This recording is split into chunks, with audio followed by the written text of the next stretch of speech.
Good morning and a very warm welcome to you all. I'm David Hunt, and it's both a privilege and a pleasure to declare the 39th BIBA Conference officially open.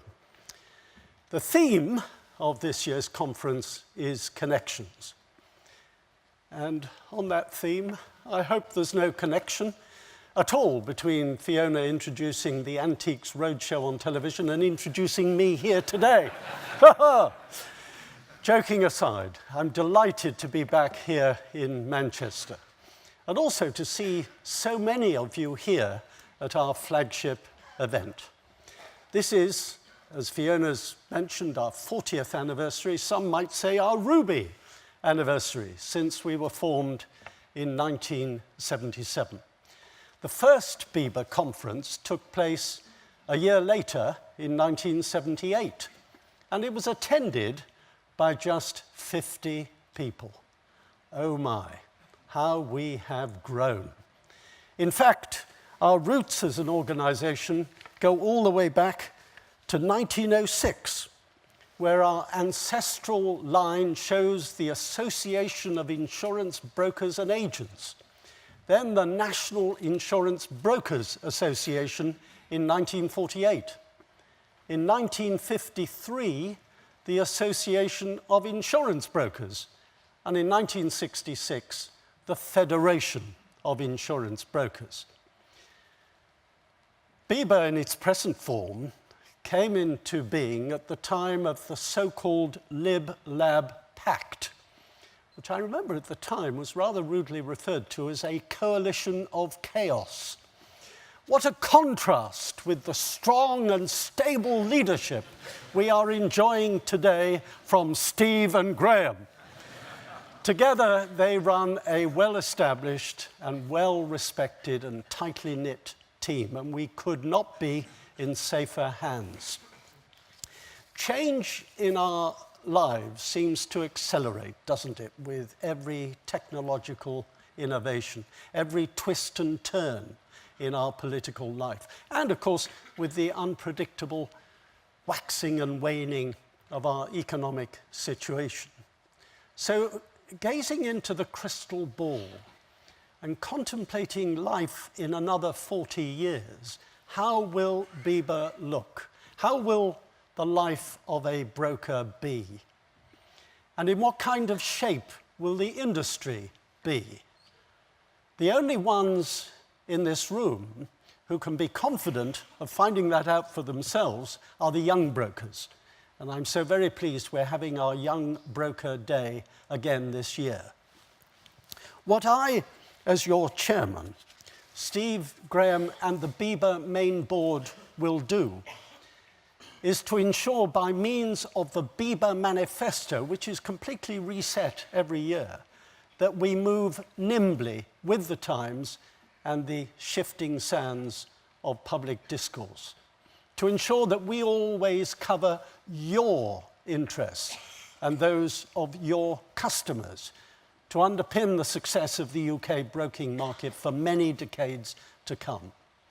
Of course, we can only do that with the involvement of our members, so I want to thank you all for your engagement with helping us to shape the future.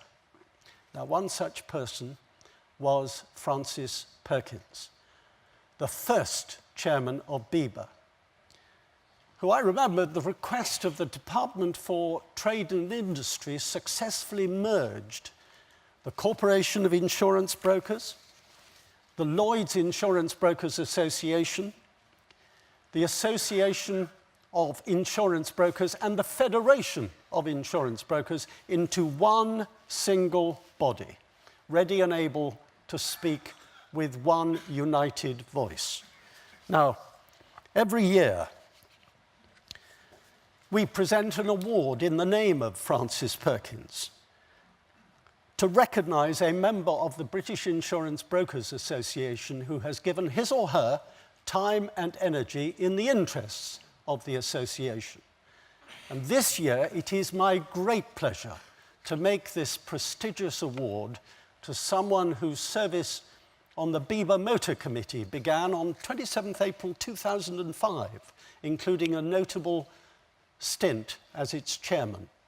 This distinguished individual went repeatedly above and beyond what was required of him, and I remember including giving evidence in person to the Competition and Markets Authority at a time of great uncertainty, as well as overseeing numerously critically important government consultations and submissions. So the recipient of this year's award is George Nicol, formerly of Keith Lambert and Gallagher.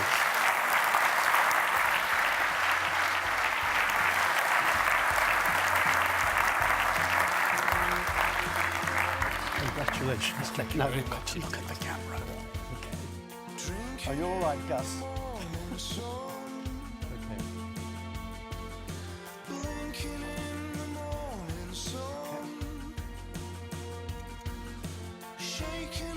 Well done. And the check.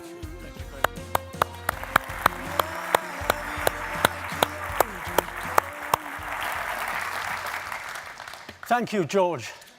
Anyway, sadly, I've been told there's no opportunity for George to make a speech. This is for reasons of time, George, and not, I'm reliably informed, because George has a reputation for spicing up his oratory with the occasional colourful epithet.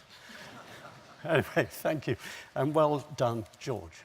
Now, last year, in my speech, I did mention that we were heading into uncharted waters regarding matters across the English Channel, or La Manche, depending on your viewpoint, with the then coming European referendum. Now, of course, the decision has been made. And subject to a small matter of a general election in 4 weeks' time, we're all set to leave the European Union. Now, the BIBA team has worked tirelessly on this, and they need to, as it is so very important. And I'm pleased to confirm that since the change of Prime Minister last summer, the BIBA team has been able to engage in discussions with Theresa May herself, with Boris Johnson, with the minister responsible for our industry, Simon Kirby, with the team of officials responsible for negotiating Brexit, and with numerous others at or close to the centre of things. I can assure you that ministers and their advisors have been left in no doubt whatsoever regarding the serious and legitimate concerns of our members.